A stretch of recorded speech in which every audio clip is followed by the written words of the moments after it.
Fala, galera! Sejam muito bem-vindos ao podcast O Mania de Cirurgia, o podcast do cirurgião geral, senhores.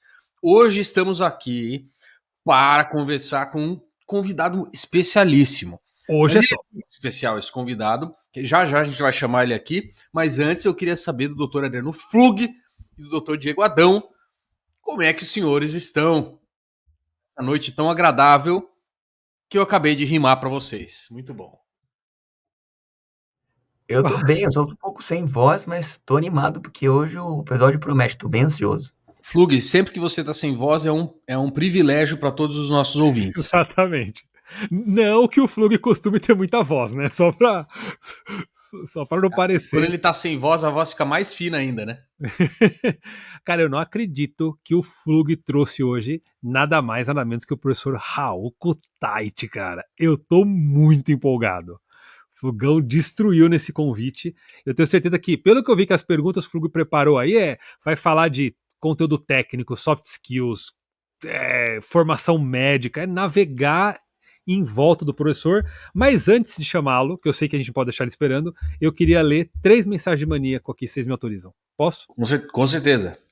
Primeira mensagem, Felipe Albano. Ele manda um: fala, galera, sou R3 de cirurgia geral da Santa Casa de São Paulo, gloriosa Opa. Santa Casa. Aí Abraço pro professor César, Cezinha, professor Parreira, Tércio, adoro a galera de Santa Casa. Então um abraço para todo mundo lá. Santa Casa, onde estamos particularmente em mania pela conquista do caneco da Intermed 2025 neste sábado. Aí ele me ferrou, né? Aí virou não, pessoal, né? Você nunca foi atletiqueiro, Diegão, pra você tanto faz. Eu te iniciei na Pra Atlética. mim... Hã? Eu te iniciei na Atlética. Ah, pelo amor de Deus, cara. Não, mas lê esse comentário de... Eu ouvindo esse comentário de maníaco, pra mim, isso é uma tristeza. É um negócio que Dói, não dá, né? cara. Não Nossa dá. Senhora. Aí ele manda assim, apesar disso, né, Felipe? Vamos lá, né? Gostaria que mandassem aquela bênção de evidências azuis ao meu trio de residência. Flugão, prepara aí o derrama azulão no trio dele, ó. A Gabi, o Léo e o Filipão, para conseguir uma aprovação na Rimais esse ano. Flugão, abençoa lá, vai. Gabi, Léo e Filipão, uma benção de azul de metileno, muita sorte que vocês merecem nessa prova. Já era. Que bom que ele pediu pro Flug. Que bom que ele pediu pro Flugão, porque já que ele falou do caneco, eu não daria essa benção aí. Esses caras vão ter que ralar mais que os outros pra entrar. Já era. A benção do Flug é superior à tua praga. Filipão, fica tranquilo. O azul de metileno do Flug bloqueia qualquer praga do Guto. Ó, e ele manda um PS. Parabéns pela evolução do início do podcast até hoje. Cada episódio melhor que o outro. Obrigado, Felipe Albano. Toda sorte pra vocês aí. Abraço pra Santa Casa. Pronto, já se redimiu, sem problema. O André Soeiro. Fala, pessoal. Fui aprovado para cirurgia no HUPE da URJ e atualmente sirvo no Exército em um pelotão de fronteira em completo isolamento na Amazônia até fevereiro. O André, lá no meio da Amazônia, vendo mané. Sempre fui fã do TDC, do Tá de Clinicagem, e como futuro cirurgião, conheci o Mania em agosto e tenho escutado muitos episódios para me distrair. Só nesse mês já ouvi uns 30. Curto muito as conversas e sou grande fã do Dr. Flug. Aí, Flugão. Grande. Selva. Ô, Guto, as pessoas gostam do Flug, cara. Eu não entendo. Impressionante, cara. Impressionante. Eles querem benção de azul de metileno, querem botar dreno. É isso aí. Exato. Ele não falou onde tá, mas ele deve estar em São Gabriel da Cachoeira ou então em Manaus, pelo visto, né? Pelotão de infantaria, né? Ele falou pelotão de fronteira. Não, fronteira, Flug. Ah, deve ser São Gabriel da Cachoeira. Depois vamos ver qual que é. Aí te manda um abração lá. Ó, um forte abraço aos senhores. Se possível, mandem um abraço ao meu grande amigo, Matheus Santana, o maior da Força Aérea. Vai ser um abraço pro Matheus Santana. Um abraço da FAB, para você, o maior da Força Aérea aí. Asas, como é que é o lema da Força Aérea? Asas que protegem? Como é que era? Você fez. Ah, não, o seu era Marinha, né? Não tô lembrando. Eu sei que o Exército é braço forte e mão amiga. Deixa eu ver. Isso, mas é Exército. Ah, não, mas você foi Força Aérea também, né, Diego? Asas que protegem o país. Eu fui FAB. Aqui, ó. Boa. Uniforme azul. Então, um abraço aí. Manda um abraço pra ele também, o Gutão. Um abraço pro Mateusão aí, pô. E ele gosta do Flug, né? Manda aí abraço pra ele, né, Flug? Um abração. Já era. Boas E por vibras. fim, fala galera! Todo mundo com fala galera! Sou Marcos Alexandre, cirurgião bariátrico e digestivo de Dourados, Mato Grosso do Opa! Sul. Episódio muito legal. Tá falando sobre o episódio de comanejo. Mas gostaria de ver o Flug. É só o Flug, cara. Não dá, cara. Impressionante, cara. Não dá. Impressionante. Gostaria de ver o Flugão em mania falando sobre os insights do congresso da IFSO. Um forte abraço cheio de evidências, azulada e com sombra acústica para vocês. Ah, eu gostei, pô. Valeu, Marcos Alexandre. Obrigado. Flugão, cara, só dá você, Flugão. Não sei o que eu vou fazer, cara. Oh, muito obrigado, já tá agendado. Um dos próximos episódios vai ser os highlights da IFES. Vamos ver se a gente chama alguém. Eu vou conversar aqui com Fechou. Os bariátricos. Bariátricos. Carlos, aquela nossa ideia de tirar o Flug do podcast não vai rolar, cara. Não vai dar certo, né? Não vai, vamos ter que deixar ele. A galera gosta dele. Que vai inferno. afundar se ele sair. Vai perder a audiência, vai deixar de ficar em mania. Sensacional. Da minha parte era isso. Eu acho que falta só o Guto comentar brevemente do curso de prescrição e o Flug vai buscar o professor Haru, não é? Haru não, Raul. Falei errado, desculpa. Pô, com certeza, né? O nosso curso de prescrição tá no forno já, né? Ele tá agora só finalizando. A gente em breve vai lançar. O que é importante para saber é que a gente vai fazer a live do curso de prescrição, live de lançamento, para você que está a fim de conhecer o curso, ver o que é, né? Brevemente, o que a gente vai fazer é o seguinte: esse curso ele foi desenvolvido para duas coisas, basicamente, né? Eu vou falar, isso é a minha visão dele, do produto final. Se o Diego e o Adriano tiverem outra, eles falam também. Mas eu acho que esse curso funciona para duas situações. A primeira é para sistematizar, para padronizar a forma como você vai fazer a prescrição para os pacientes. Isso é importante porque a gente quando está no começo da carreira, principalmente, você está lá R1, R2, está fazendo as prescrições, se habituando às coisas, você vai notar que, primeiro, tem muita coisa para fazer, tem muito paciente diferente, de acordo com o serviço que você vai, tem algumas mudanças, algumas regras ou algumas dicas específicas, mas existe um núcleo central da prescrição, principalmente cirúrgica, que segue um modelo muito tradicional, vamos dizer assim, né? Tradicional no sentido de ele ser difundido bastante, não de ele ser antigo. Mas essa padronização que a gente faz no nosso curso. E em cima dessa padronização, então já te ajuda a sistematizar isso de forma mais adequada, a gente vai apresentar para vocês o que dá o embasamento científico para você poder prescrever as coisas que você precisa. Então, se você é uma pessoa que está buscando uma maneira rápida e fácil de prescrever para os seus pacientes com conceitos de orelhada, esse curso não é para você. O curso que é para você é para aquele pessoa que quer aprender a prescrever de forma adequada, baseada em evidências, sabendo quando prescrever uma coisa, quando não prescrever a outra, e sem deixar de esquecer os principais passos da prescrição cirúrgica. Então, você que fizer o curso com a gente, você vai estar num outro nível. Agora não tem mais aprender de orelhada a prescrição. Tem que colocar tal coisa porque o chefe falou. Não. Você vai ver por que tem que colocar tal coisa, qual que é a dose, por que tem que ser assim. Então a gente discute, faz uma discussão completa de todos os aspectos. Para quem está querendo pesquisar o que é que eu estou falando da padronização, é o famoso Fast Hug BID, que a gente usou no nosso curso. BID. E a gente, em cima disso, constrói essa parte da evidência, né? De ser baseada em evidência. E você não falou o que tem de melhor no curso. O quê? O Flug. O Flug, sim. Todo mundo quer ele tá no curso. Vocês que gostam dele, você vai aguentar 15 aulas, 15, acho que 15, né? 14, não lembro. Com o Flug, pronto. Pronto, já vai. É isso que o pessoal tá buscando, né? Exato, então vai encontrar. Lá.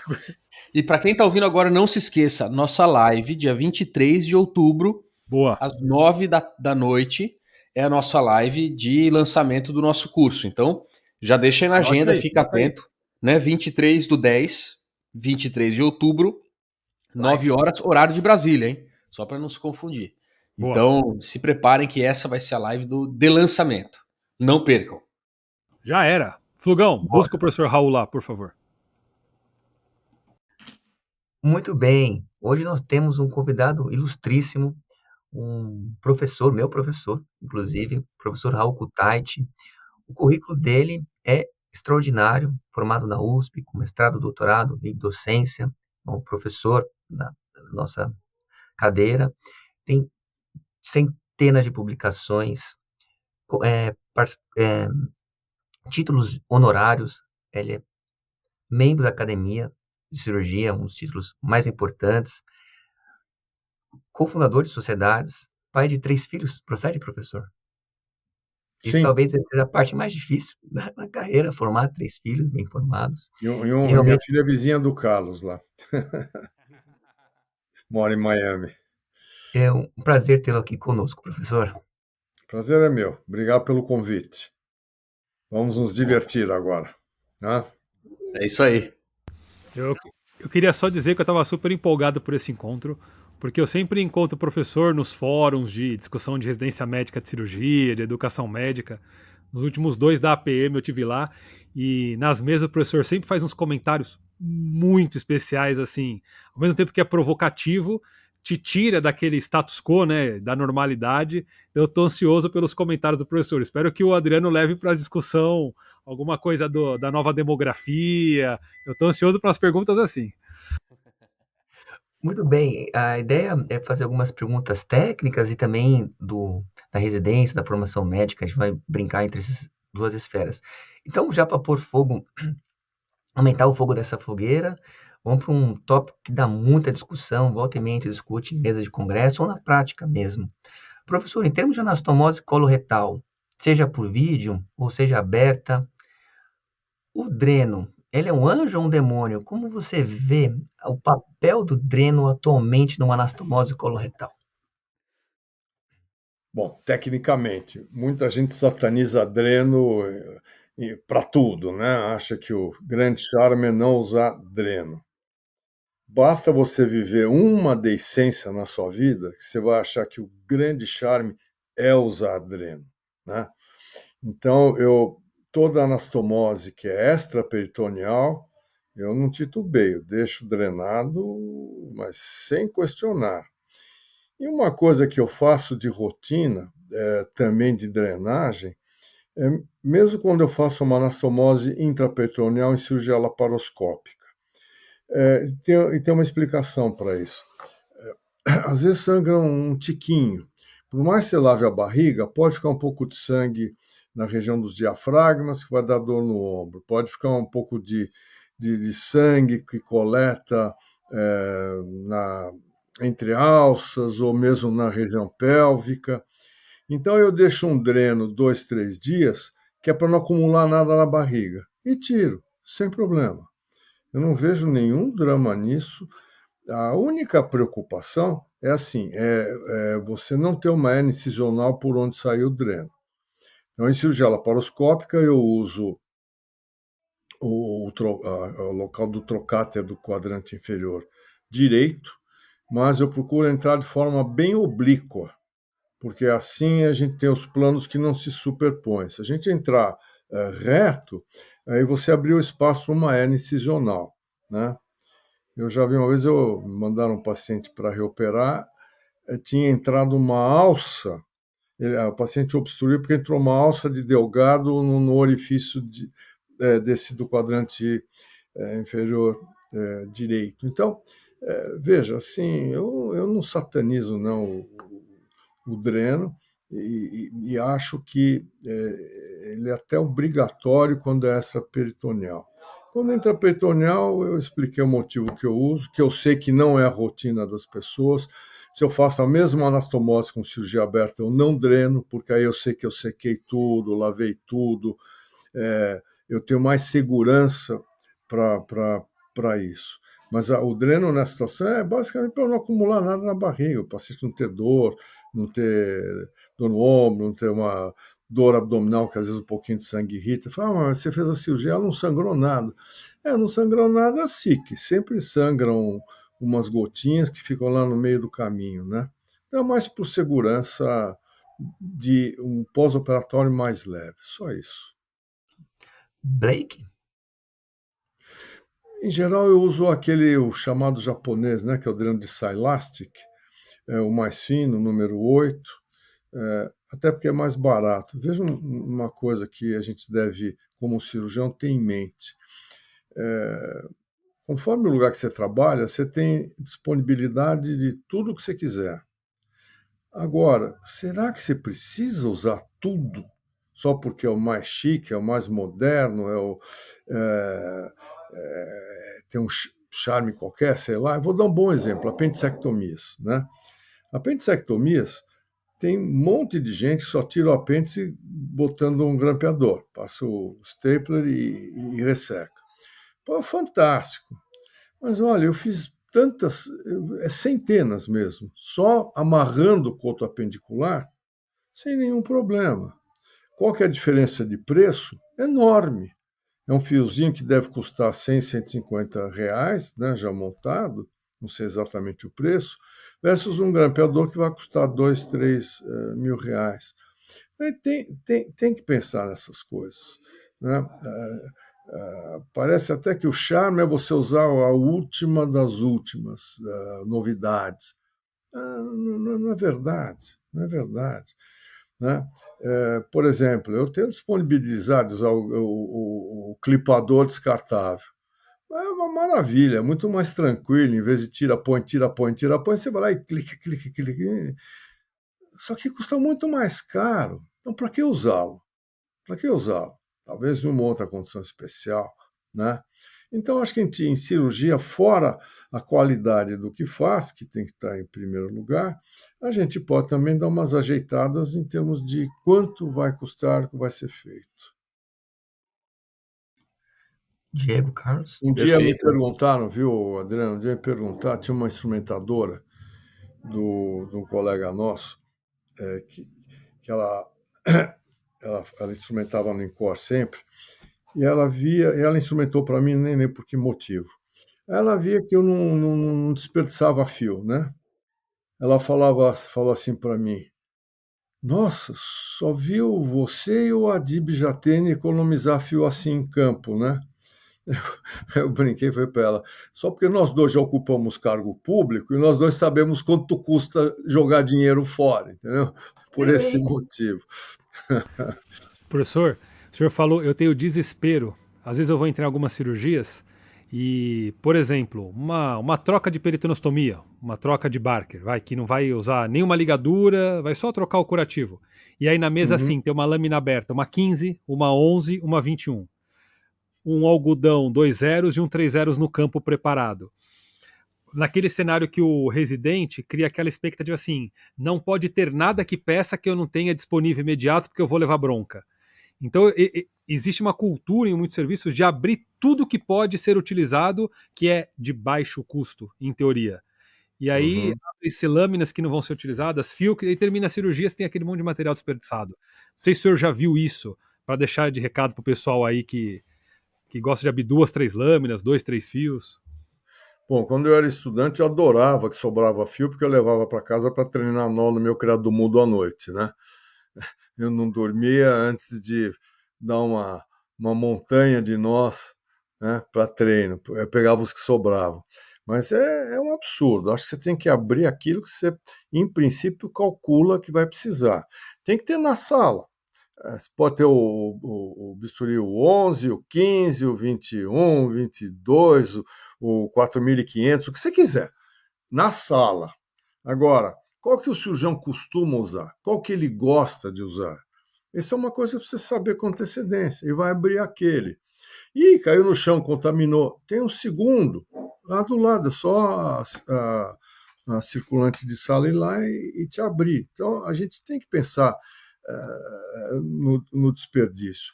Ah, mas vai perder tempo para abrir. Vai perder o quê? 15 segundos? Perca 15 segundos. Pô. Caramba, isso tem custo. É o que você falou mesmo. Ah, isso aqui é material mais barato. Mas vai fazendo a conta de padeiro, né? É, 15 reais aqui, dos 180 lá, 97 daqui, não sei o quê. No fim, você aumentou barbaramente o preço do procedimento, sem precisar. Agora, você quer ver para mim qual que é o maior desperdício? Não é 3 lâminas, é usar robô quando não precisa, né? Então, na nossa área da cirurgia abdominal, que cirurgias você realmente precisa para robô, né? Então, eu vejo um monte de coisas. Eu vou operar uma hernia inguinal com robô. Eu vou operar uma colectomia direita com robô. Eu vou fazer uma hérnia de hiato com robô. Mas que coisa insensata! Não muda nada. Não muda nada. A laparoscopia mudou tudo. Mas o robô agrega o quê? Talvez uma secção do reto distal, para quem principalmente não tem muita experiência, embora está cheio de trabalho mostrando. O primeiro que eu vi que não mostra isso faz umas poucas semanas atrás, um trabalho chinês, mostrando que os resultados são equivalentes. Se você disseca na laparoscopia, os resultados são resultados oncológicos. Um câncer de reto baixo. Se disseca por laparoscopia ou por robótica, né? Então, quanto que agrega? Claro que eu acho que assim, o robô facilita essa dissecção lá embaixo, mas será que eu preciso estar sentado? Estou tão velho assim que eu preciso sentar para operar dissecar um reto? Bom, e se eu quiser fazer uma dodeno-pancreaté laparoscópica? O robô ajuda. Mas pensa bem, você precisa estar operando, fazendo dodeno-pancreaté, uma atrás da outra, para ser bom o suficiente para o robô agregar, né? Aí entra naquela outra história. Eu tô ligando uma coisa na outra, viu, Adriano? Livre pensar, né? Fica à vontade. Mas você fala assim, puxa, eu preciso de um monte de coisa, você precisa ter experiência. Então, se você pegar algumas situações, os resultados, falando em câncer oncológico, são muito melhor para quem tem volume. Então, conforme o que você vai fazer, faça se você tem chance de fazer com frequência, se não encaminhe, mesmo que você ache que saiba fazer, né? Então, por exemplo, não pode operar um câncer por ano de pâncreas, ou um câncer por ano de reto, ou fazer um desmanche qualquer para um tumor de reto peritônio. Se você não faz isso, eu posso até hoje não fazer 50 por ano, mas lá atrás eu fiz tanto, que eu estou treinado para fazer casos assim, meio esporadicamente, né? Seguramente os meus resultados serão equivalentes ao de quem faz toda hora, porque eu, de uma certa forma, tenho volume na minha vida, né? Então, hoje, em cirurgia, a gente precisa tomar muito cuidado em definir o que eu sei fazer bem e o que eu posso fazer, né? Então, eu posso fazer uma dodeno-pancreaté, mas será que tá certo? Não é melhor eu encaminhar?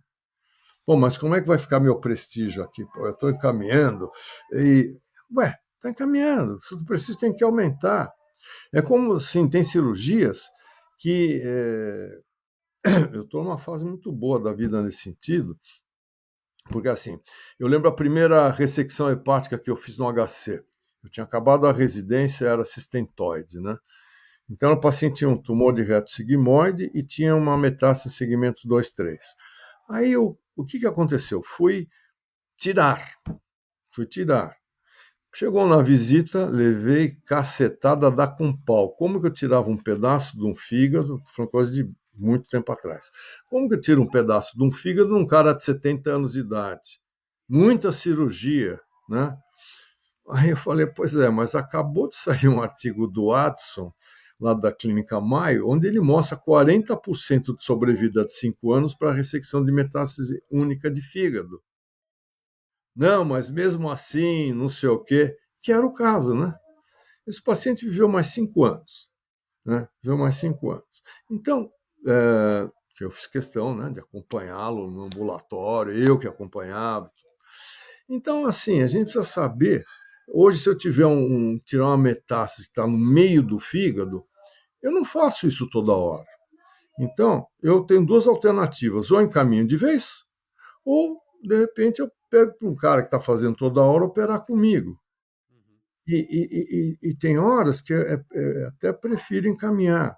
Mas tem horas que, assim, a relação com o paciente ou com a situação é tão intensa que eu prefiro trazer alguém para operar junto. Não é que eu não sei, mas eu não faço toda hora. Então deve ter manha que eu não estou tão bom para... Né? A gente precisa ter essa humildade em várias situações. Né? Eu, e eu falo para a família, né? Olha, o doutor fulano é um craque, nós vamos estar operando juntos. Eu não finjo que eu sou superstar e o outro está oculto. Não, está aqui, eu quero que a pessoa saiba que tem mais um. E vou te falar, a reação, sabe qual que é? É sempre positiva. As pessoas sentem firmeza, porque eu estou demonstrando uma consciência em relação ao caso que é a desejada, né? Agrega. Eu acho que, sabe, o exercício também, trauma. Pô, você vai lá, uma lesão de fígado, não sabe mexer bem naquilo, cara, enche a barriga de compressa, tira o time de campo. Tira o time de campo. Um câncer obstrutivo de cólon, de lado esquerdo. Você não sabe mexer bem? Puxa uma colostomia, ou talvez ileostomia, depende se a válvula não for incontinente, mas não vai ressecar, se não é o teu dia a dia. Né? Então precisa saber onde está pisando. Ah, mas se eu não fizer, não tem ninguém para fazer. Aí é um drama, porque isso é real. Tem muita gente que está viajando sozinho aí no espaço dele e tendo que resolver sabendo bem ou não sabendo bem. Aí eu estou tentando fazer um projeto lá de apoio à distância para, vamos ver, daqui a alguns meses. Excelente. Que legal. Aí é legal. Você vai na área de trauma, por exemplo. Pô, quem disse que o cara que está de plantão sabe resolver bem uma fratura de não sei das quantas? Mas ele precisa de ajuda. O cara fala assim, não, nem mexe, encaminha, isso aqui é não sei o quê. Ou então puxa, põe desse jeito, deixa eu matar lá de tal jeito, não sei o quê. Então, a gente, como cirurgião, precisa ter competência, e parte da competência se chama humildade, para saber o que deve e o que não deve fazer. E vou falar um negócio, não desmerece nem um pouco a gente quando põe a humildade na frente do ego. Né? Pelo contrário, eu acho que se engrandece e para o paciente é muito melhor. É muito melhor. Muito As bom. virtudes. Diego, quer fazer uma pergunta sobre ensino? Ah, eu quero, nesse bate-papo aí. Professor, eu vou fazer uma pergunta mais genérica para o senhor navegar à vontade aí. Saiu o censo novo, Tá. né? Demografia Médica 2025. Alguma coisa Sim. surpreendeu o senhor? Eu ouvi uns comentários do senhor muito interessantes no último fórum. Alguma coisa deixou o senhor muito preocupado? Ou não, já era sabido? O panorama geral do que o senhor interpretou daquilo tudo lá? Olha, a minha preocupação com isso começou em 2016 ou 2017, quando o ministro da Educação na época era o Mendonça Filho, que é uma pessoa com quem eu sempre tive uma relação, operei muitas pessoas da família dele. Então o Mendoncinha me liga um dia e fala assim, Raul, tem 300 solicitações de abertura de faculdade de medicina. Será que está certo isso? A gente precisa disso tudo? Bom, claro que me deu uma dor de barriga, né? Eu não sabia disso. Falei, vou dar uma estudada. Bom, para resumir, eu comecei a estudar o assunto e fiz algo que eu achei que era importante, atrair as entidades médicas para dialogar com o MEC, porque sempre existiu aquela coisa de nós contra eles, sabe? O pessoal do governo e nós, os médicos, nossas entidades. Então, nós constatamos que realmente aquilo era um absurdo. Aí eu falei para ele, não abra, não deixa abrir. Ele falou, não posso, porque estão já autorizadas. Vai tudo para a judicialização, nós vamos perder todas. Né? Bom, então temos que criar novos critérios, temos que repensar o que a gente quer para abafar essa abertura incondicional de faculdades de medicina. Aí veio a ideia da moratória, que foi proposta para 5 anos, de 2018 a 2023, que era assim, nesses 5 anos, vamos estudar o problema e vamos achar caminhos, né? Só que, o tiro saiu pela culatra, porque os caras continuaram a pedir abertura por liminares, aquele programa do Mais Médicos permitia abrir faculdade onde você nem tinha hospital, praticamente. Então, foi uma situação muito, muito dramática. E nós estamos hoje com um número, uma bagatela de 450 faculdades de medicina, e tem mais de 200 lá na fila tentando ser abertas. E por quê? Porque não está funcionando a lógica da necessidade. A necessidade de médicos, da qualificação dos médicos, mas está funcionando a lógica do mercado. O que é a lógica do mercado? Onde que eu posso ganhar mais dinheiro? Então, 80% das faculdades de medicina hoje são privadas. Nada contra a faculdade privada. Né? Até o hospital onde eu trabalho, o Sírio-Libanês, abriu uma faculdade agora. É um enxame de candidatos. E que bom, só que assim, eu posso garantir que vai ser uma faculdade de alto padrão, porque uma instituição boa não vai botar o nome a prêmio, né? Você vai nos Estados Unidos, grandes instituições são privadas filantrópicas, ninguém leva dinheiro para casa, que é diferente de quem leva dinheiro para casa, né? A proposta é outra. Mas acontece que o grosso das faculdades de medicina que estão abrindo aí são faculdades para ganhar dinheiro. Então, não há preocupação de será que o mercado real precisa de tanto médico? Qual que é a qualificação dos médicos? Olha, eu recebo estagiários, tem lá no Sírio-Libanês um programa interessante, que é estudantes de medicina que vêm passar de 2 a 4 semanas com quem elas quiserem, né? E eu recebo vários por ano. E sabe como é? O aluno vem, fica contente, né? Gosta, já recomenda para os colegas e não sei o quê. Então, tem vezes que eu tenho vários me acompanhando, parece até um séquito. E você vai conversando, e vem gente de tudo que é canto, de tudo que é país, país não, de tudo que é estado. Aí você vê a pobreza da formação deles. Sabe? Eu falo, puxa vida, 2 problemas. Um, que é com a população, que vai ter que ser atendida por gente que não tem competência. 2, é o que está se fazendo com essa turma nova. Isso é uma grande, acho que eu não conheço palavra melhor do que sacanagem, né? Quer dizer, estão lá gastando dinheiro da família. Tem famílias que se cotizam para conseguir fazer com que um filho fique médico. Existe essa áurea em torno do médico, uma coisa meio quase um fetiche, né? Puxa, médico na família. E que custa para formar 1 milhão, 1,5 milhão por ano. E o curso médico, né? E tem família que não tem isso, não tirar. E fica todo mundo trabalhando para ajudar a pagar umas mensalidades absurdas, e no fim o cara não vai ter mercado de trabalho. A frustração. Imagina, nós cirurgiões falam assim, você não tem onde operar, né? Eu lembro que quando fui secretário de saúde, tinha um colega nosso que era uma fera lá da faculdade, tinha acabado a residência de já alguns poucos anos de urologia, e o cara era realmente um craque. Estava dando plantão de clínico no hospital da rede pública. Eu, quando descobri isso, eu falei, mas o que você está perdendo seu tempo aí? Mas foi o lugar que eu consegui. Falei, agora não mais. Eu vou te transferir, vou ter essa autoridade, para um grande serviço de urologia, porque é o teu lugar. Que desperdício, que desperdício. Mas é isso que está acontecendo. Hoje, a grande maioria dos médicos está vivendo de plantões.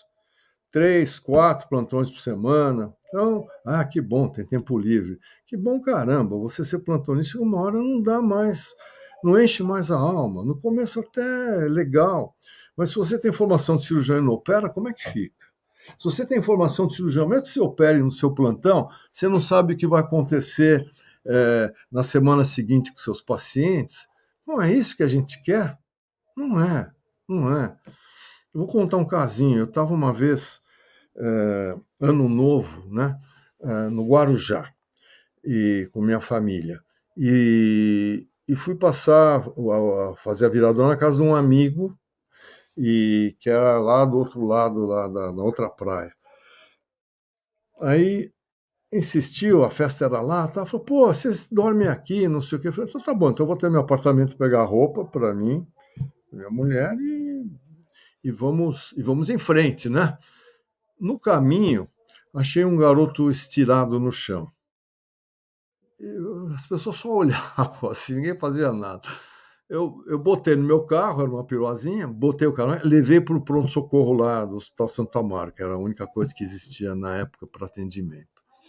Cheguei lá, olha que loucura, sistema de não estruturado, né? Tinha um R1 de pediatria atendendo o pronto-socorro inteiro.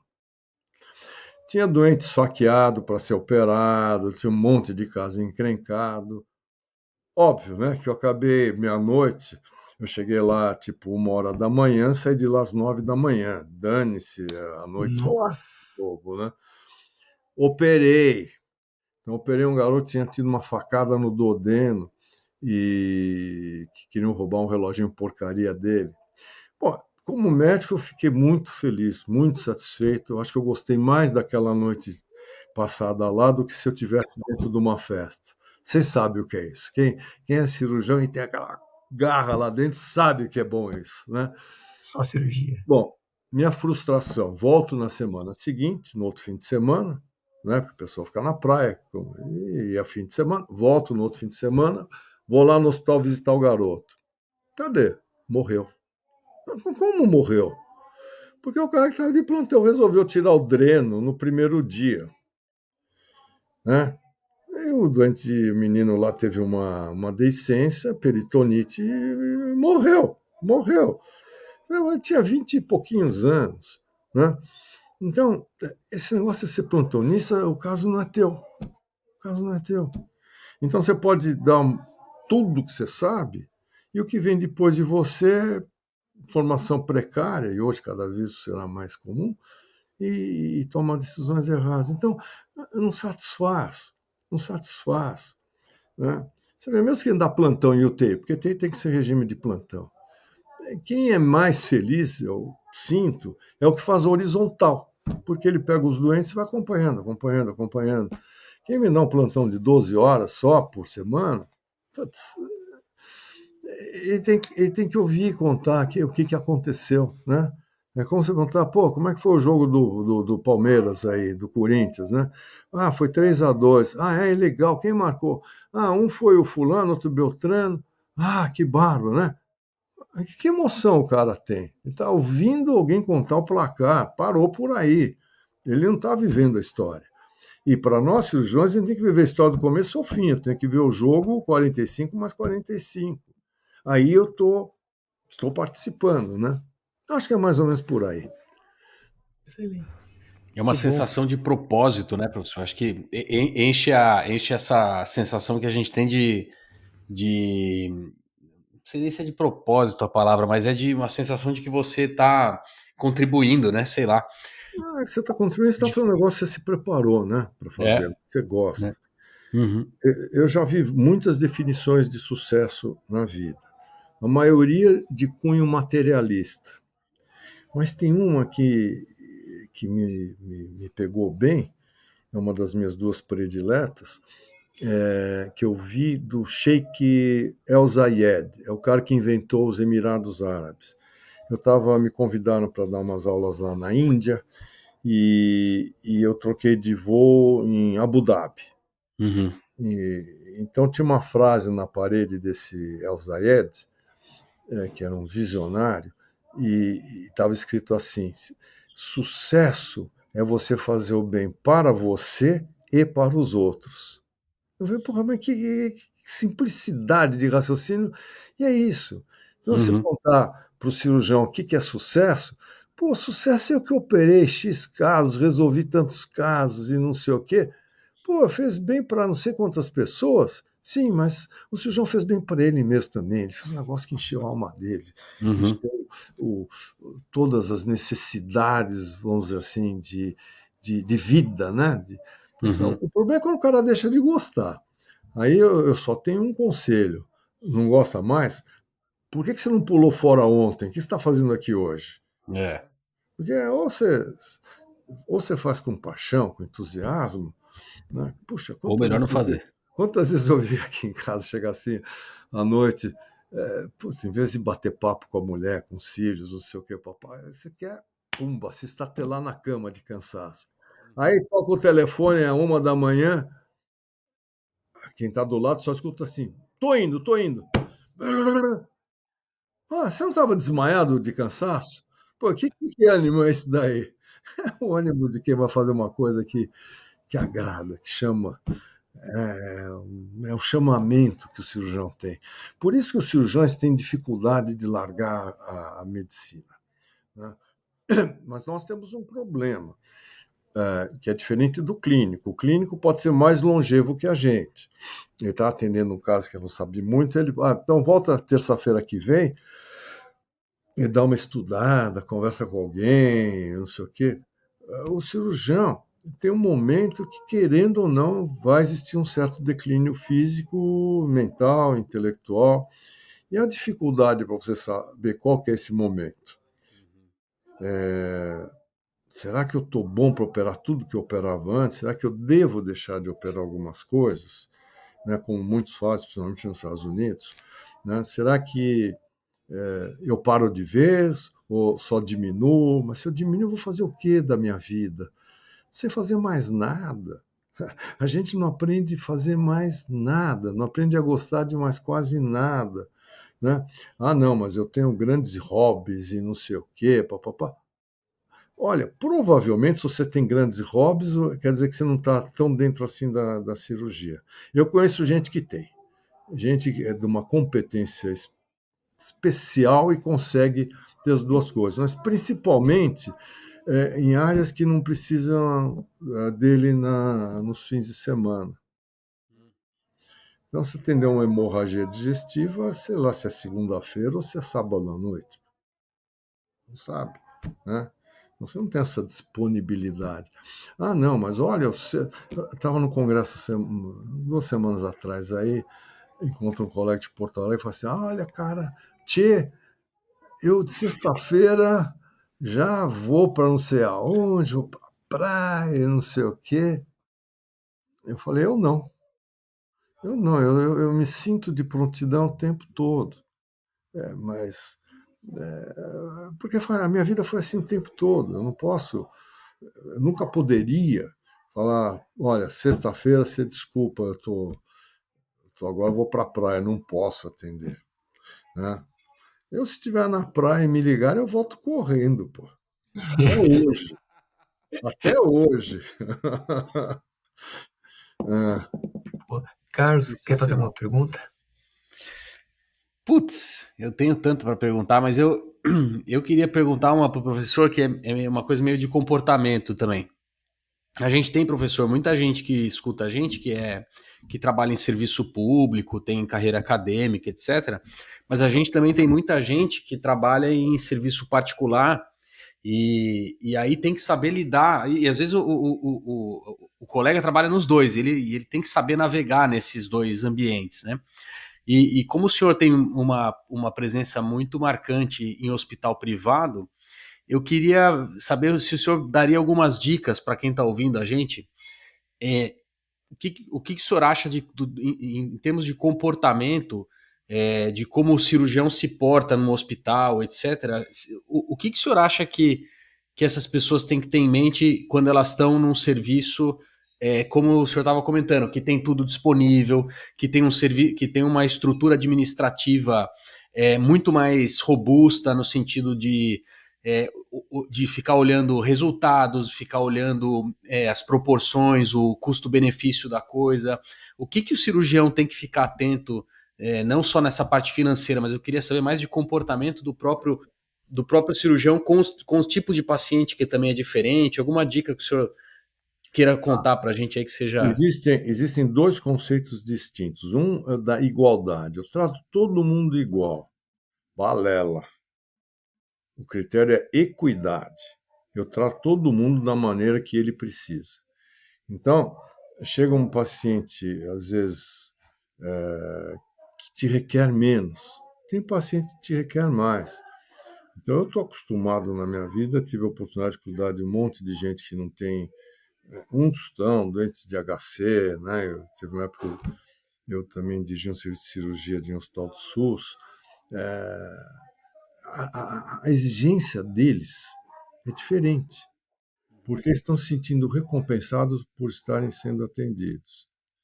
Agora, já cuidei de vários presidentes da República. Não é a mesma coisa. Governadores, não é a mesma coisa. Grandes capitães da indústria, não é a mesma coisa. No sentido de atenção. Agora, aquela célebre frase, né? Pelado todo mundo é igual. E você tem que dar o carinho para todo mundo da maneira que a pessoa precisa. Então, eu, às vezes, conversar 2, 3 minutinhos com quem é mais simples, tem, às vezes, um impacto maior do que eu ficar 5 horas do lado de um cara que acha que é o rei, né? Que precisa de tudo. Então, aí que entra a sensibilidade de cada um de nós. Saber quanto que o outro está precisando, né? E às vezes o cara simples precisa que você sente do lado e converse. Às vezes ele precisa só que você escute. Eu, quando fiquei R1, a gente tinha lá no PSC a porta, né? Que agora mudou o sistema. Mas assim, o pronto-socorro era aberto. Chegava gente para burro. A média era de 1.000 pacientes dia no pronto-socorro do HC. Então, o R1 fazia a porta, que era atendendo atrás de um balcãozinho, pessoas que queriam entrar para ser atendidas, mas você talvez nem precisasse, né? Então, para poder não sobrecarregar lá dentro, a gente procurava brecar lá fora quem realmente não precisava entrar. E eu tive uma experiência que para mim foi extremamente marcante. Estou lá, né, primeiro mês de R1, fazendo porta. Aí chega uma pessoa que devia ter seus 50 e tantos anos de idade, no meu imaginário de hoje, mas era basicamente por aí. Aí ele tinha umas escoriações no rosto, assim, bem banais, né? Aí eu perguntei, o que aconteceu com o senhor? Ele olha para mim e começa a chorar. Ele chora, eu fiquei meio espantado, não está acostumado com isso. Uma hora ele parou de chorar e falou assim, foi meu filho. Nossa. Meu filho me bateu. Chorou mais um pouco, né? Aí eu falei, putz, a vida, eu sou moleque, eu devo ser mais novo que o filho dele. Pô. O que eu vou falar para um cara desses, né? Aí eu tive um insight de sabedoria, esse que tem só de vez em quando na vida. Sabe o que eu fiz? Calei a boca, só escutei. Ele falou, chorou, desabafou, né? Eu lá quieto, só ouvindo. Na minha cabeça eu pensando, pô, esse cara tá aqui, só precisava lavar o rosto e resolver o problema dele. Ele tá aqui porque precisava chorar no ombro de alguém. E quem é esse alguém? Um médico. Eu estava lá fazendo o papel de uma figura que dava apoio para um problema. Para ele foi mais fácil exteriorizar como sendo de saúde do que sendo de relação pai-filho, né? Eu só ouvi. Carlos, eu não abri a boca, eu não falei nada, zero. Aí, quando ele parou bem, eu falei, então o senhor faz, o senhor lava o rosto, passa um pouquinho de, na época, mertiolate, só nessa feridinha, naquela, não tem mais nada para fazer, o senhor vai ficar bem. Muito obrigado. O cara saiu, percebi que o cara saiu aliviado, né? Minha experiência era zero com isso. Minha sensibilidade, no momento, me ajudou, né? E então a gente vai desenvolvendo sensibilidade um pouco pela própria experiência de vida, temperamento, né? Mas é isso que a gente tem que usar o tempo todo. o dia todo. Eu, às vezes, fico chateado quando algum doente que eu acho que eu estou fazendo o melhor por ele, estou falando do jeito certo, etc., ele vai procurar outro médico. Pô, você vai procurar outro médico? Às vezes eu vou até falar, vou no do convênio porque você não precisa gastar nada. Até entendo. Mas às vezes vai procurar um outro médico porque alguma coisa que você falou não caiu bem. Aí você faz uma retrospectiva de como é que foi a relação com esse paciente, você não consegue achar, pô, mas o que eu falei de errado? O que eu fui? Fui sacana? Fui estúpido? Fui desatencioso? O que eu não fiz corretamente para ele tomar essa atitude? Às vezes você não fez nada. Às vezes é que o indivíduo não está pronto para ouvir tudo aquilo que você está falando, para entender aquilo que você está fazendo. Principalmente quando são situações onde há reop, né? Que você precisa operar o doente mais de uma vez, e você fala, mas essa doença é assim, evolui assim, se opera, a chance de resolver não é 100%. Até uma hora que alguém vai lá no ouvido e cutuca, né, o cara quer ter o dinheiro, o cara não sabe o que está fazendo, né. Pronto. Isso me incomoda, mas eu preciso dizer que acontece comigo. E o caminho inverso acontece, graças a Deus, muito mais, né? Que o indivíduo não ficou bem com o seu médico e vem me ouvir. Aí eu procuro sempre devolver o médico para o paciente para o médico original dele. A não ser que o paciente me fale assim, não volto lá por nada desse mundo. Bom, aí eu me sinto autorizado a assumir o caso. Mas a minha primeira atitude é sempre tentar. E às vezes você cara, vamos ligar para o seu médico, falar com ele agora. Não, não, não, não, não, não, não. Ou o cara fala, o senhor vai fazer isso? Ah, que bom, obrigado. Porque às vezes o cara nem está obrigado com o médico dele, só quer ouvir uma outra opinião. Sim. Né? E eu falo no viva voz, né? Falo para o médico, estou aqui com o teu paciente, não, aqui eu viva voz, está junto de mim, para já saber, para não falar bobagem, né? Exatamente. E pai, não sei o que, eu achei isso, olha, eu concordei com o que você fez, e não sei o quê, talvez pudesse ver não sei o quê, não sei o que lá, não sei o quê. Pronto, né? Mas eu também quero deixar bem claro, se o cara é um sacana, eu não estou nem aí para defendê-lo. Eu procuro defender. É Exatamente. verdade, isso existe, isso existe. Tem cara que quer o Existe, dinheiro do paciente, tem cara que quer sei lá o que mais do paciente. Então, quando eu vejo desonestidade, aí, de verdade, eu não faço questão de dar força. Agora, muita gente, às vezes, não faz o melhor porque não sabe, não tem experiência, não tem o volume, né? Às vezes faltou até para quem perguntar. Eu acho que muita gente até gostaria de perguntar. Sim. Sabe, você está aí, o cara está atendendo lá no interior da Paraíba, pô, um trauma, puxa, deixa eu dar uma ligadinha para o Carlos. Se não conheceu o Carlos, vai ligar para quem? Ah, conheceu o Carlos, liga para o Carlos. Ah, conheceu o Diego, liga para o Diego. Não conheceu ninguém, dançou. Né? É assim que as coisas funcionam. Bem isso, legal. Professor, o senhor me permite uma última pergunta? Bateria papo com o senhor aqui o tempo inteiro, mas... Eu tô me divertindo pra caramba. A gente O que eu também, achei não. que ia acontecer no começo tá se materializando. Concretizando. Tá Professor, eu gostoso. fiquei maluco quando eu vi essa estante do senhor aí, né? Livro, tal, eu sou fascinado. Professor, dá uma dica de livro aí para quem estiver ouvindo, um livro que o senhor acha que vale a pena um cirurgião ler. Pode ser técnico, não técnico, romance. Um livro que marcou o senhor que você acha que vale a pena a gente ler. Olha, primeiro a leitura abre as mentes, né? O cara monotemático que só lê aquilo que é o que ele está usando no dia a dia, profissionalmente, ele fica meio embotado. Então, quando eu falo assim que eu não tenho grandes hobbies, mas eu tenho grandes curiosidades. Eu vou atrás de coisas que eu acho que complementam a minha visão do mundo, a visão da humanidade, né? Porque eu sou uma peça nessa história. Eu não sou um técnico que está lá só corta aqui, fecha ali, corta aqui, fecha ali, né?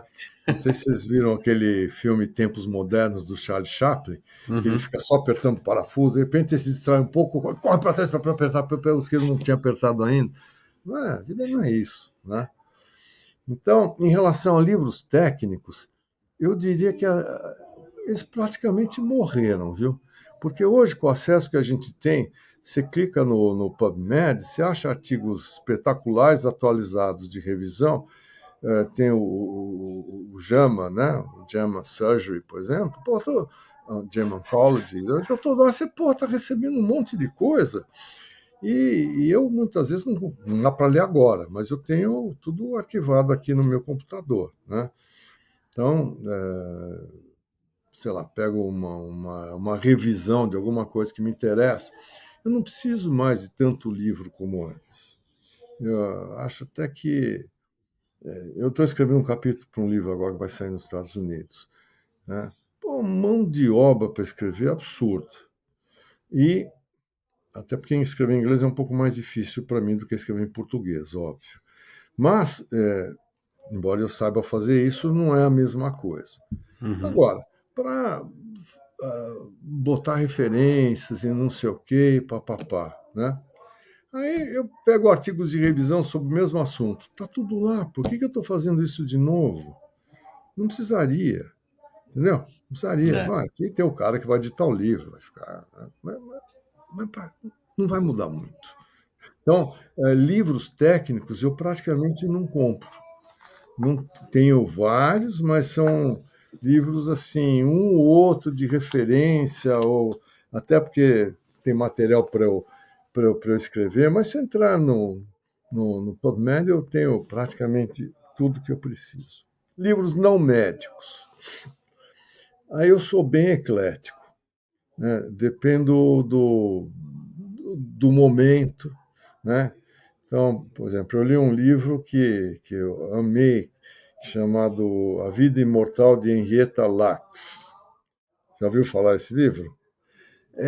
Ela era uma mulher de cor americana e ela teve um câncer de colo uterino e pegaram células dela e começaram a cultivar, né? Só que elas não morrem, elas se eternizaram. Então são células chamadas HeLa, né? De HE de Henrietta e LA de Lax.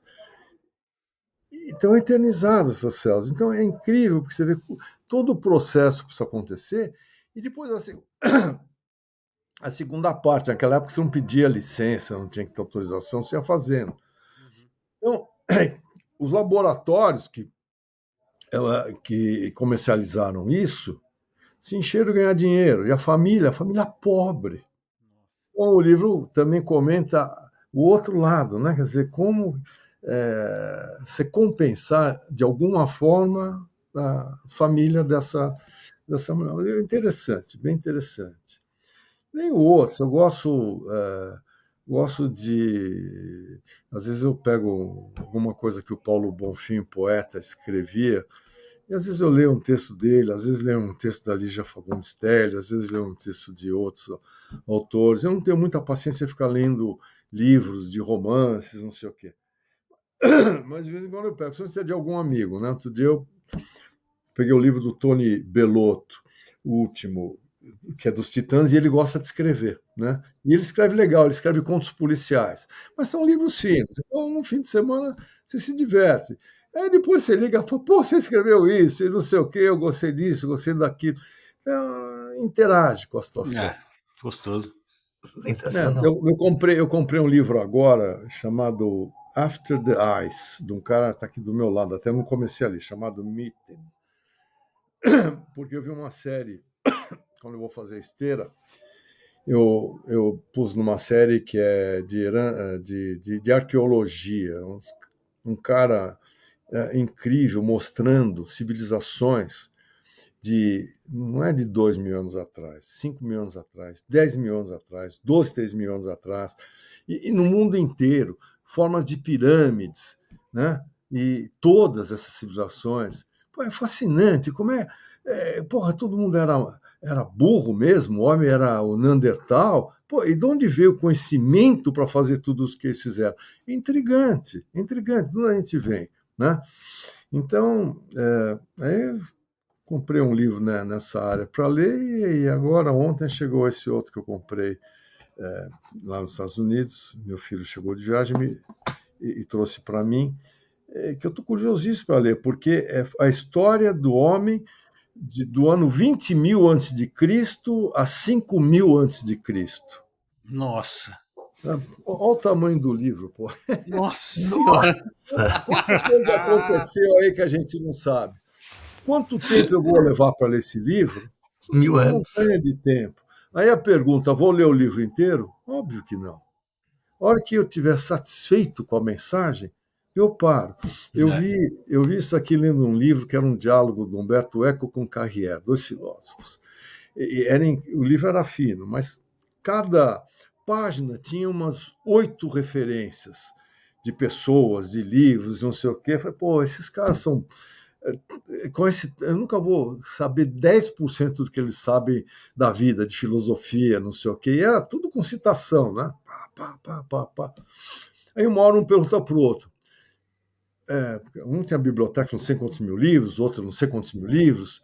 Aí um pergunta para o outro, mas você leu todos os livros que você tem? Sabe como ele responde? Claro que não. Claro que não. Né? Eu tenho, e vou lendo alguma coisa que me chama atenção, não sei o quê, mas eu paro a hora que eu entendi o que o livro me transmitia. Eu falei, putz, então estou pensando bem, eu acho que no caminho certo. Não tenho tempo e não tenho paciência para muitos deles ir até o fim. Outros eu vou, tem alguns que você tem que ir até o fim para poder refletir. E quando é um livro que me dá um pouco mais de chance para refletir, um lápis do lado e vou rabiscando. Uhum. Pô, mas depois do livro rabiscado vale o quê? Pô, esse livro vale para mim, não é para quem vem depois de mim. Eu também. Se ficar de herança para os meus filhos, vocês não gostarem, que pega a borracha e vão apagar, entendeu? E se alguém quiser comprar num sebo, é assim mesmo, tá rabiscado, né? Então, é assim que eu convivo com os livros. Legal. Que legal. Com os livros. Professor, já caminhando para o final, eu queria fazer últimas 3 perguntas rápidas, sem entrar em muitos detalhes. Eu queria que você citasse uma música que marca a sua vida. Ou a segunda questão é um momento inesquecível da sua vida que você se viu como realmente alguém que muda a vida dos outros. Um momento inesquecível na sua carreira médica, que fala, putz, valeu a pena ser cirurgião por causa desse caso. E por último, alguém que você gostaria de ouvir aqui no podcast do Mania, alguma personalidade importante que você gostaria que a gente convidasse. Professor, quer mais uns 4 episódios de podcast que o senhor responder essas daí? Não. Tô topando, mais um eu topo. Pode chamar que eu vou. Bom, música. Eu também sou relativamente eclético, né? E tem música que eu amo hoje, amanhã eu gosto. Tem música que eu gosto hoje, amanhã eu amo. E tanto música clássica quanto música popular. Eu, durante muitos e muitos anos, só operava ouvindo Mozart. Aí, hoje, eu aprecio outras coisas fora Mozart. Então, me fascina ouvir a Sexta de Beethoven, por exemplo. Não é a mais famosa, pastora, mas eu gosto. Eu gosto. Me fascina ouvir vários trechos de Carmen de Bizet. É uma alegria incrível. Né? E quando você vê a ópera, você, puxa, se junta a música com a cena. Né? E de outras partes de Aida, da Traviata di Verdi, da Nozze de Figaro, de Mozart. Então, tem essas coisas. Tem o Minueto de Dvorak, que nem é um compositor que eu amo, assim, mas você vai pincelando, né? E eu sempre que estou lendo, escrevendo, estudando, eu estou ouvindo música. Mas também tem outro lado, tem hora que eu quero ouvir os Rolling Stones mesmo. Então eu escuto, amo escutar Rolling Stones, Beatles, Titãs, gosto pra caramba, né? E, por exemplo, quando era a época do Roberto Carlos lá atrás, eu achava ele brega pra caramba, né? Não era bem meu estilo. Depois eu acabei conhecendo, ficou meu amigo, eu cuido dele. Aí começo a ouvir as músicas e tentar entrar na cabeça do cara. Isso é interessante para burro. Então, às vezes eu escuto umas músicas tão bobinhas, que falo, porra, mas naquela época elas tinham algum significado. Hoje, são bobas demais. Mas as dele, as da Bossa Nova, ele, todo mundo. Você pega as letras lá de trás, pega os Beatles, pega as letras lá de trás, tudo letrinha de bobinha, né? Mas a música era bonita até hoje, né? Você escuta músicas que, se você procurar não entender o que diz a letra, você vai gostar mais do que se você estivesse entendendo o que estão dizendo. Então, eu sinto a música assim, né? E, aliás, eu tenho um filho que é músico, foi fazer música na Berkeley, em Boston. E eu falo para ele, poxa, que privilégio você ter a competência para ser músico, né? Eu gostaria, mas eu aprendi piano, sou um fracasso, um zero esquerda, né? Então eu tenho que me contentar com o que os outros fazem. Aí que mais você perguntou? Um momento inesquecível que você se identificou com realmente alguém que muda a vida das outras pessoas. Olha, são tantos, felizmente tantos, sabe? Eu podia te contar várias histórias. Por exemplo, essa que eu falei da pessoa que eu atendi, que era para lavar o rosto, me marcou muito. E eu sei que eu ajudei o cara, não fazendo quase nada, né? Outras, atendi uma vez um paciente, eu tinha acabado a residência, e ele veio me ver que tinha um anel de reto recidivado, fizeram uma amputação de reto, depois foram fazer radioquimioterapia, não adiantou nada, e falaram para ele, olha, você tem só 6 meses de vida, viu? Nossa. Aí ele me procurou, perguntou se eu poderia cuidar dele, que teriam só 6 meses de vida. Eu falei, claro. Ele tinha 68 anos na época, eu tinha 28, né? Aí ele falou assim para mim, mas tem um detalhe, eu já gastei tudo que eu tinha, não tenho mais como pagar nada, ninguém, nada. Eu falei, não tem problema, seu Antônio, não tem problema, eu cuido do senhor, né? E naquela época, no Hospital Sírio-Libanês, eu tinha leito no HC e tinha leito no Sírio-Libanês para interná-lo quando precisasse. E realmente ele viveu mais uns 6, 8 meses por aí. Quando ele estava morrendo, ele me fala o seguinte, olha, Raul, eu queria te agradecer que você cuidou de mim, mas deixa eu te falar uma coisa, você é muito novo. Não faça com seus pacientes o que fizeram comigo, que foi me tirar totalmente a esperança da minha vida, né? E eu guardo essa lição e exercito essa lição, sempre. Até porque todo mundo precisa de um pouco de esperança para tudo na vida. E hoje, agora que entraram os imunoterápicos, então na área de câncer, que é que eu mais me interesso, porra, da semana que vem está sendo outro, e na outra outro, no outro. Você imagina melanoma que matava em 6 meses, você cura, doença metastática. Câncer de reto, se o paciente tem instabilidade de microsatélites, saem trabalhos mostrando que você, com uma injeçãozinha periódica, em 6 meses o tumor some, você não precisa fazer radioterapia, quimioterapia neoadjuvante, não precisa operar, some, resposta completa e persistente, né? Então as coisas estão mudando. Então eu sempre conto histórias desse tipo, porque as pessoas precisam ter algo, sem mentir, né? Não pode mentir.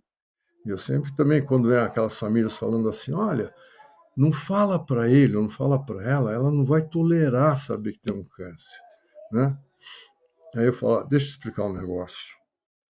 Se a pessoa perceber que o médico mentiu, acabou a relação de confiança. Se perceber que a família mentiu, acabou a relação de confiança. E quem são os pilares que alguém que está doente tem na vida? A família e o médico. Vocês acabam de destruir a vida da pessoa do que ela tem pela frente, né? Todos acabam entendendo. Todos. Eu falo, mas não precisa ser cruel, né? Não precisa falar do jeito que falar para esse coitado desse paciente que eu tive, pô. E aí vão outras, né? Você fala assim, quem se ajudou? Pô, sei lá, todo mundo que você consegue curar, ajuda. eu acho que até é legal eu não lembrar muito para te contar esse caso, porque ficou tão dentro da minha vida isso, Todos é que importante. a sensação é boa. Sim, isso que importa. Ah, e tem situações, você entra, não sabe o que vai acontecer e resolve. Né? Eu já tive alguns casos nesse sentido emblemáticos, um que eu não vou citar nome aqui, mas era um professor nosso lá da faculdade, eu tinha 40 anos de idade, ele aparece com câncer, pede para eu operar. Eu falo, pô, ele era o cara mais importante nosso lá na USP. Eu falo, caramba, né? Vou operar esse cara. Bom, vou. Pô, comecei a cirurgia, eu falo, nossa, é muita responsabilidade, né? Bom, foi só cortar a pele, já ficou tudo normal de novo. Então, você está fazendo bem, mas está aprendendo, né? Eu falei, nessa hora você tem que ser dono da situação. E as coisas vão acontecendo, né? Eu uma vez operei essa me deu muita satisfação, eu vou lembrando um pouquinho. Era uma moça que tinha seus 28, 30 anos, com daqueles sarcomas esquisitérrimos, recidivados, e pediram para eu operá-la, paciente tipo SUS. O tumor começava aqui em cima e se exteriorizava pelo períneo. Chifopúbica, mas tirei. Falei, bom, mas essa mulher vai morrer, né? Já era tumor recidivado. Não é que ela ficou curada? Isso me encheu a alma. Principalmente depois de uns pouquinhos anos, ela entra em contato comigo e fala assim: tive um filho, Olha que legal. dei seu nome para ele. Caramba. Então, essas coisas, o médico tem isso. Né? E por isso que ele precisa fazer com muito prazer, com muita dedicação. Agora, só dedicação não resolve, você tem que conhecer. Então, você tem que juntar conhecimento, experiência, dedicação, sensibilidade, honestidade. Você tem que ser honesto em relação a tudo que você faz. Né? E, como dizia meu pai, também você tem que ter uma estrelinha na testa, né, para te ajudar nessas horas mais Sempre. atrapalhadas. Né? Professor, tem algum nome, alguém que você gostaria de ouvir num podcast, no nosso podcast, um cirurgião, alguém que você acha importante para as outras pessoas ouvirem, se inspirarem? Cirurgião?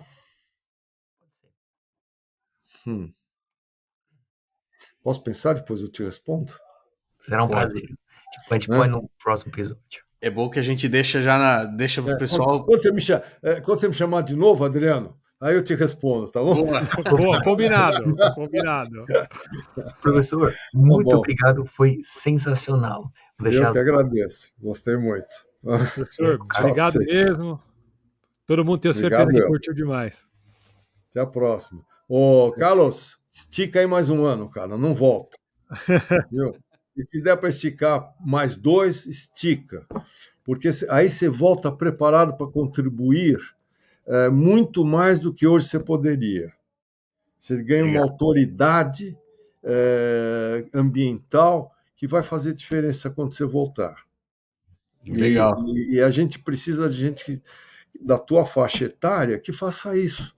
Vá para fora, abre a cabeça. Porque aprender a operar, você aprende aqui, você não precisa ir para Miami para operar. Você tem chance de se desenvolver, mas você precisa aprender o resto, o conjunto. E isso vai fazer a diferença. Né?